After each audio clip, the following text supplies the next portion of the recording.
This week on Full Circle Florida, the mess in Minneapolis. 2 deadly shootings during ICE ops. Where's the next flashpoint as agents roll into town after town? Now the leadership shakeups, and what do they really mean? And who's being held accountable? Is ICE Chief Kristi Noem on thin ice? And what about the aggressive "we're coming for you" attitude? Has that fueled the us versus them confrontation on the streets, turning protests into blow-ups where 2 wrongs make it deadly? Criminologist Dr. Carmen joins me with a balanced take. Plus, rights and responsibilities. If you are packing a gun at a protest, where is the legal line when you come into contact with law enforcement? And are peaceful chants with signs the same as shoving a camera into a cop's face or kicking the taillight off an ICE car? And our panel breaks down the fallout. Are the president's personnel tweaks real change or just stalling for the next news cycle? Venezuela, Greenland, ICE, and the beat goes on. So does Full Circle Florida. Welcome, everyone. My first guest this week, criminologist Dr. Carmen, on the future of ICE. Given that President Trump is known for changing his mind as he assesses the situation, do you think he'd be better off leaving the crowd control entirely to state and local authorities? Is that the direction that the president is now considering? You know, I hope so. And the reason for that is when ICE was actually created, it was never intended to operate in the circumstances in which it is right now, which is sort of part of the challenge, right, that they've had in the past few months. And so the idea behind it being that local law enforcement is best suited, best trained, and best equipped in order to handle, crowd control, in order to handle logistics and whatnot. So there is no question that local law enforcement should be involved.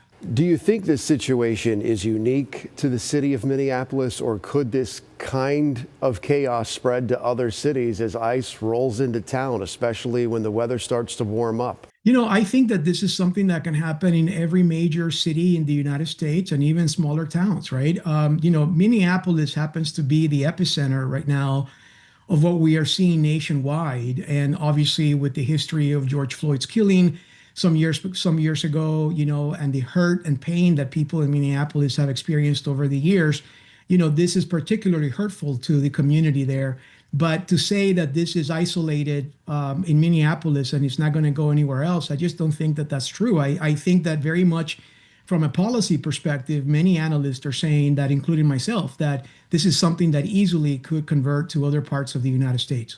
Philadelphia could be the next city, could play out very differently there than it has in Minnesota. Is President Trump in danger of losing support from his own party over the way that his administration has handled ICE operations and federal law enforcement deployments? I mean, this is something that Republicans have come out against. The president has obviously made some changes with Tom Homan now and effectively in charge there in Minneapolis. Bovino is out. Could Kristi Noem be on thin ice, so to speak, given what has happened here and how it's been received by the public? I think that the most recent change in the past 24 hours, Bovino being, getting out and going back to California, really does signify that the administration is, as the governor in the state of Texas said, recalibrating, the tactics here as it relates to ICE in Minneapolis. I think there's some recognition on behalf of the administration that politically this is not going well for them, right? And secondly, that the most avid supporters of this administration are simply scratching their heads right now, wondering what happened. Regardless of where you stand on this politically, whether you support ICE, don't support ICE, support the president, don't support the president, wouldn't it be best for everyone if there was an independent investigation, an objective as you can possibly be, set of eyes to look at what happened here and why it happened? There's no question. And I've been saying this now for the past 3-4 days, which is, what's going to get us to start healing and perhaps, not resulting in some sort of a civil war, for a lack of a better term, is transparency, honesty, and objectivity. And I do think that having an independent body that comes in, that people have faith in, people that will know that at the outcome is going to be given to the people, regardless of which political party is benefiting from it. You kind of poison the waters when you come out and call them domestic terrorists right from the get-go without having looked into anything. It was almost like they were reading off a script. But is there a gold standard in your line of work when it comes to protecting public safety while respecting civil liberties? We all have rights. We also have responsibilities. The idea of what a protest even means. Is a protest, getting into a cop's face as they're doing their job and antagonizing them? Or is it on the side of the street, holding up a sign, maybe you're doing a chant or you're marching? What is a protest exactly? And can you think of an event or a city that does it best when it comes to holding that line and those clear expectations in place without infringing on people's rights, but also without impeding the job of a law enforcement officer? Well, first and foremost, every police officer that I've trained over the course of 29 years will tell you, and there have been thousands of them, that what we train them to do is to first of all adhere to the Constitution of the United States before they actually enforce it. And so there's no credibility to a police officer if that police officer disregards the Constitution and they simply go out there and enforce it when people see blatantly that they are violating the very premise that they're allegedly backing up or supporting, right? The second component that I think is important here is that there is a balance, as you note in your question, between due process and crime control. We actually say that that balance needs to be even, that you cannot actually enforce the law while you're infringing upon the rights of individual Americans that are just doing exactly what the Constitution allows it to do. There's a reason why our founding fathers chose this premise as the First Amendment of the Constitution of the United States. This individual in Minneapolis was exercising his First and Second Amendment rights. That's all he was doing. And whether you're a conservative or a liberal or you're in between that spectrum, at the end of the day, what matters is that police officers respect the very presence of people that are voicing their concerns. Now, if people get in the face of law enforcement, if people begin to get intrusive and actually be physically in the space where an investigation is being conducted, if they are trespassing, if they're doing things that are illegal, they need to be arrested. Dr. Alex Carmen, we'll leave it there. And again, thank you for your insight. Thanks for stopping by. Appreciate it. Next on Full Circle Florida, what are your rights and what are your responsibilities when you exercise your First and Second Amendment rights at the same time in a heated situation? What you need to know to stay safe. Welcome back. Alex Preddy was legally carrying a concealed firearm when ICE agents killed him last week in Minnesota. And that immediately raised comparisons to Kyle Rittenhouse, who shot and killed two men with an AR-15 rifle during the protest of a police shooting in Wisconsin in 2020. Rittenhouse was charged, put on trial, and eventually acquitted. And then this week, new video surfaced that shows Preddy kicking the taillight of an ICE vehicle, spitting at ICE officers and daring them to assault him. None of this feels good. It's all bad. But the question is, what are your responsibilities when you bring a gun to a protest and confront law enforcement? Here's my conversation this week with former state prosecutor Janae Thomas. Let's talk about the law here, because the law kind of cuts through the emotion, the politics of this. When it comes to a protester going to a protest, an event, certainly Preddy is not the last person to carry a gun to a protest, not the first person, won't be the last. In Florida, what are your rights when it comes to your Second Amendment right to carry a firearm at a protest, and what are your responsibilities if you end up engaging with law enforcement? Either they engage with you or you engage with them.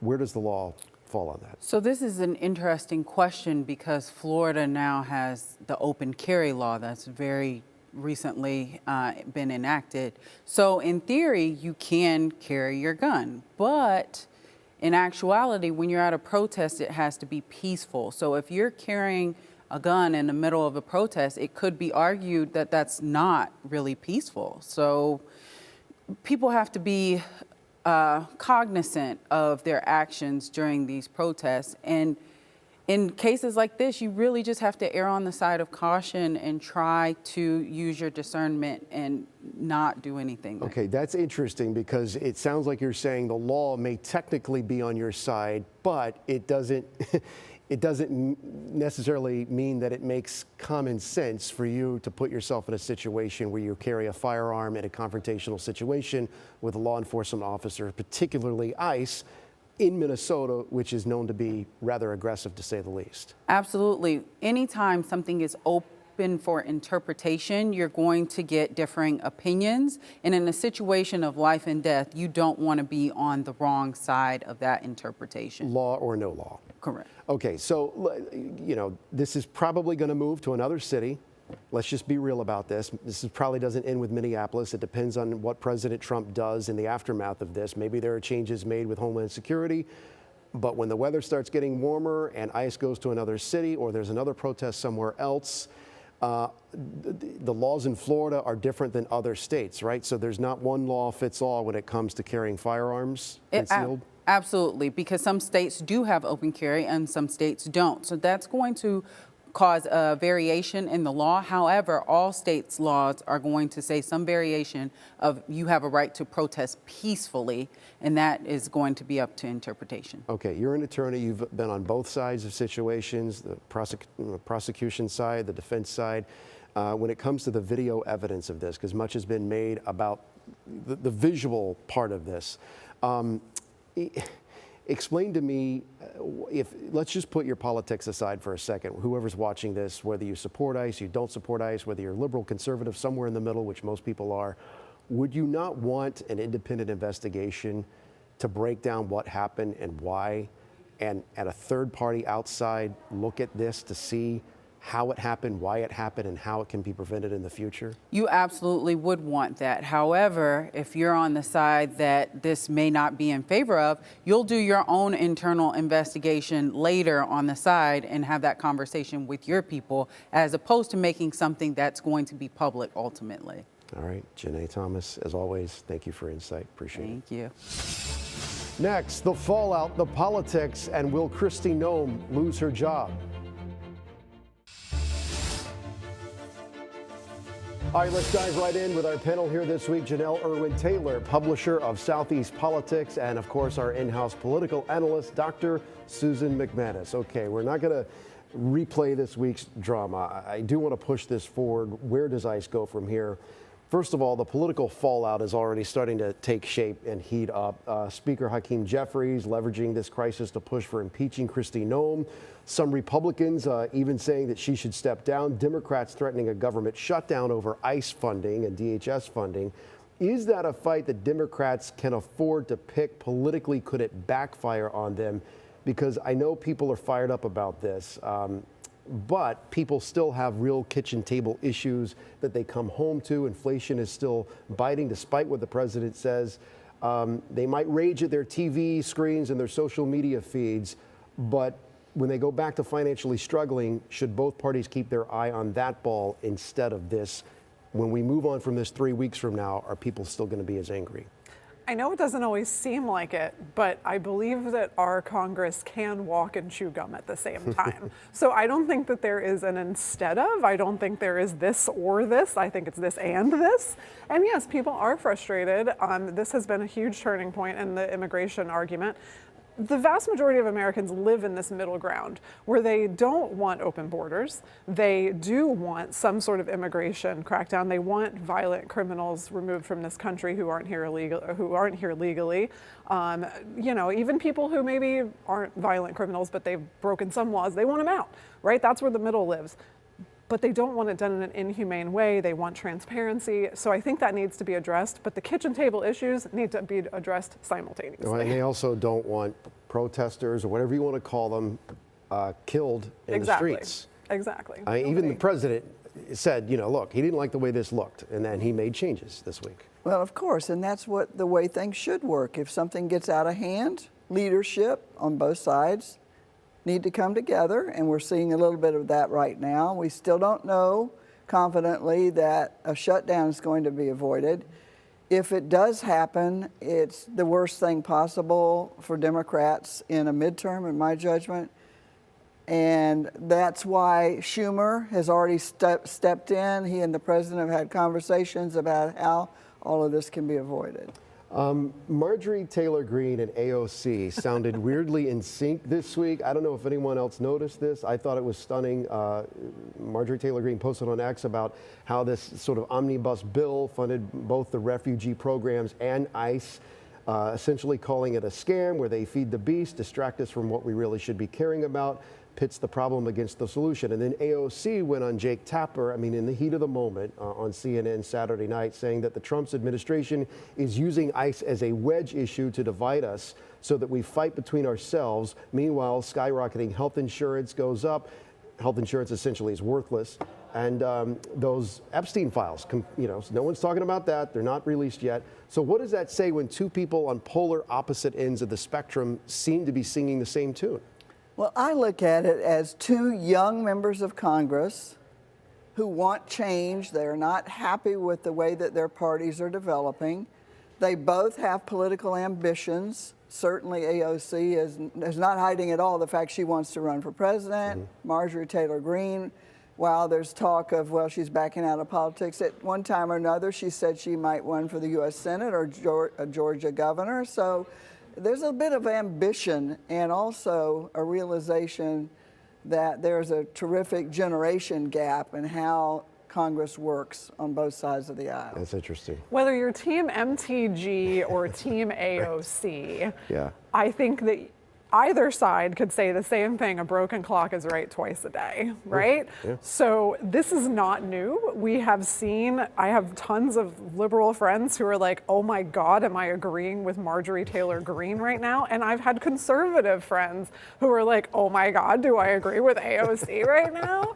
So this isn't new, this happens. And when you have people, oftentimes there is some overlap when you go to the political extremes. And it can be argued that AOC is on the far left and Marjorie Taylor Greene is on the far right. And sometimes they have overlap because what do they have in common? They're tired of the status quo and they're tired of sort of this bureaucracy that never breaks down. Yeah, a lot of people are. How realistic is it that Kristi Noem actually goes? The president said that she's going to stay. But if you go back and you look at some of this, could it be about the sort of image she's projected? She was on camera at Mar-a-Lago at the New Year's Eve party dancing to Ice Ice Baby with Stephen Miller nodding playfully at the camera. This was before all of this happened, of course. She celebrated her birthday at a Mexican restaurant with a sombrero. How much of this is about the posture that ICE and the president have been using, and that inflames people and gets them to kick a taillight in, scream at ICE officers, and then you've got two wrongs that turn into a deadly situation? There's a saying on the internet, don't feed the troll. And I think a lot of the conservative immigration policy that we are seeing right now, the tactics that we see being used, I think that in some regards, and some would posit that it's intentional, I don't know that I'd go that far, that this is something that is looking to get a rise out of these protesters, looking to get them to kind of have a misstep, if you will, so that the blame can be put on them, not necessarily for deaths, but just in general. This deserves a longer conversation. It does. I know. I'm I sorry. just have to say 10 one seconds, yeah. thing. If you made a list of everybody that dressed inappropriately and that's a politician, you'd have something a mile long. So. All right. So a lot to talk about, and we'll continue next with our final thoughts on this week.